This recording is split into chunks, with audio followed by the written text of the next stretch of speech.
Hi everyone. I thought I might take a moment to summarize some of the more important. First off, this is a good time for me to explain the difference between an online course and a correspondence course.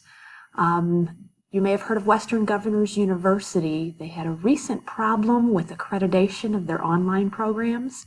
And this distinction between online and correspondence is where they ran into trouble. A correspondence course is self-run. The instructor designs everything, implements it, and then basically walks away. This is the sort of read the book and take the quiz course, and the instructors there just aren't present. This is why one of our first assignments required you to think of 3 types of interaction: the student to student, student to content, and student to instructor. If a course only requires students to interact with the content and take auto-graded quizzes, then it's not considered to be worthy of receiving college credit according to the federal government.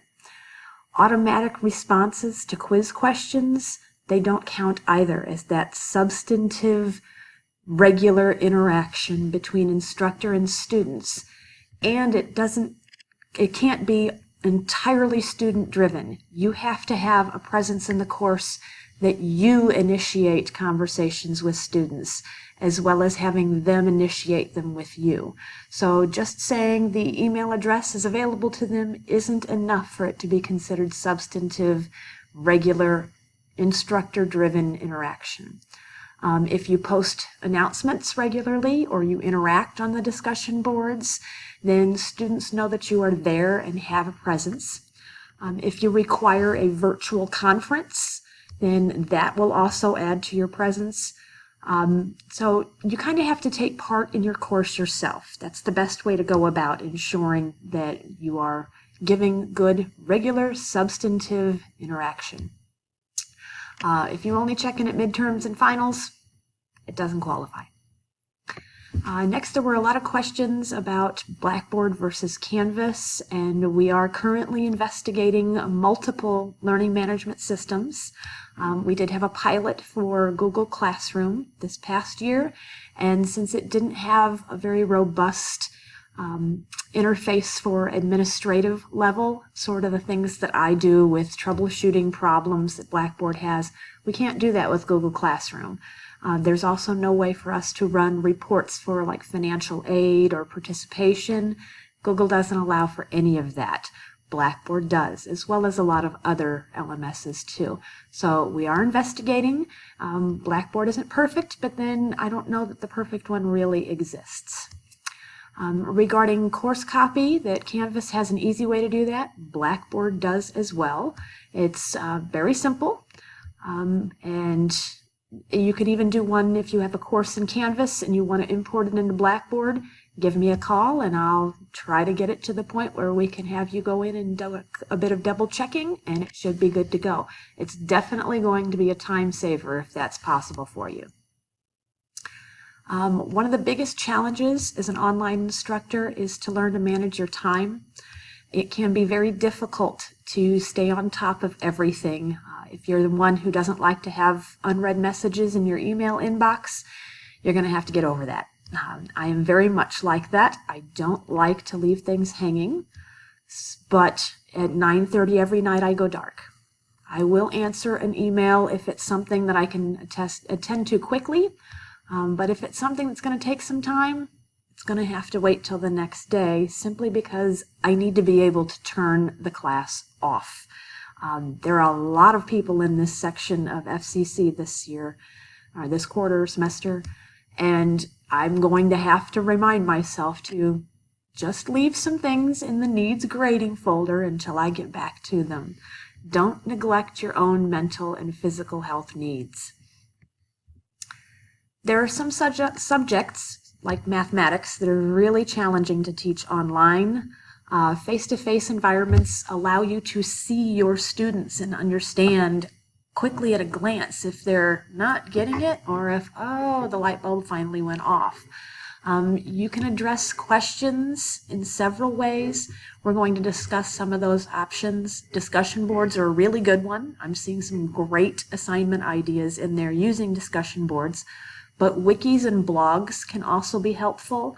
And don't forget that Google Hangouts can allow you to have virtual office hours. Google Hangouts is free for you. It's likely students know how to use it. If they're Google Classroom friendly, I'm sure they know how to use it. But there are options available to you if you're worried about some of that interaction. Math instructors, we are piloting a tutoring service, 24/7 tutoring service right now, and we hope to be able to roll it out to other courses, both face-to-face and online soon. Discussion boards. Some students tend to be quiet in person in classes, but they may brighten up and liven up your discussion boards once they get that safety of being behind a screen. But be careful if you're going to give grammar, spelling mistakes, heavy point values for discussion boards. You may be hindering some students from expressing their ideas if they don't feel that they're able to fully do so in eloquent language with no grammar errors. So decide if you really want it to be more formal, if you're trying to get academic language practice in, or if you want it to be less formal, if you really want them to explore the ideas more than the way they say them. Consider having students create short tutorial videos for class concepts as an assignment. You've got ready-made video for the course later on, if you get student permission, of course. But it also pushes that once you teach a concept, you retain more of it. So students will be able to retain a lot more if you're telling them that they have to teach you how they did a problem, for example, or what this concept means in relation to this experience that they had. SafeAssign is a plagiarism checker for you. So if you want to use that, you can turn that on by going into submission details for an assignment. There's a submenu there. If you click submission details, it opens up. Tick the box that says check submissions for plagiarism using SafeAssign, and then you can decide if you want students to be able to see that particular report, or if you want to be the only one to see it. Do check it anytime you see something that's about 15% or above, because it may be flagging something that's just kind of unrealistic.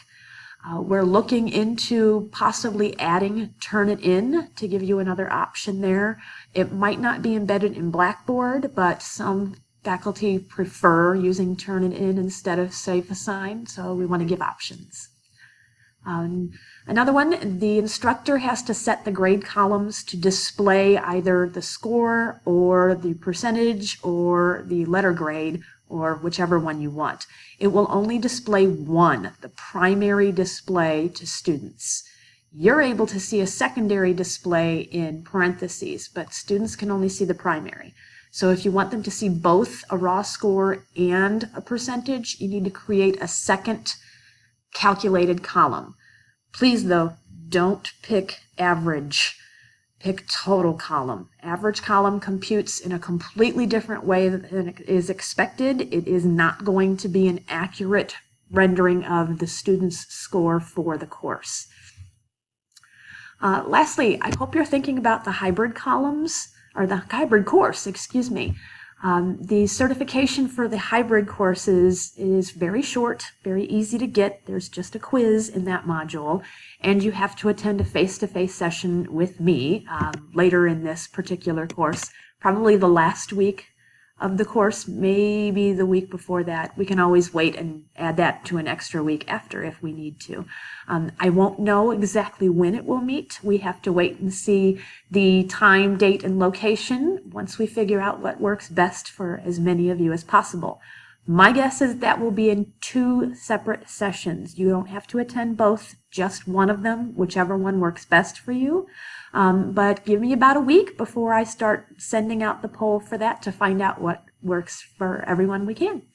I'll do another one of these next Wednesday. I like to check in about once a week and kind of give a quick summary of everything that went on, especially in larger classes. It's a good idea to do that for you. And so those of you who never see me get to see my face.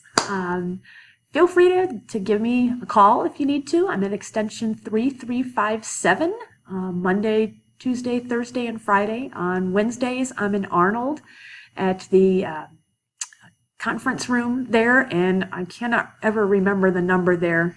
I think it's 3577. It's so close to my office number that I just forget what it is. Or send me an email and I will happily get back to you. Until next week then, thanks.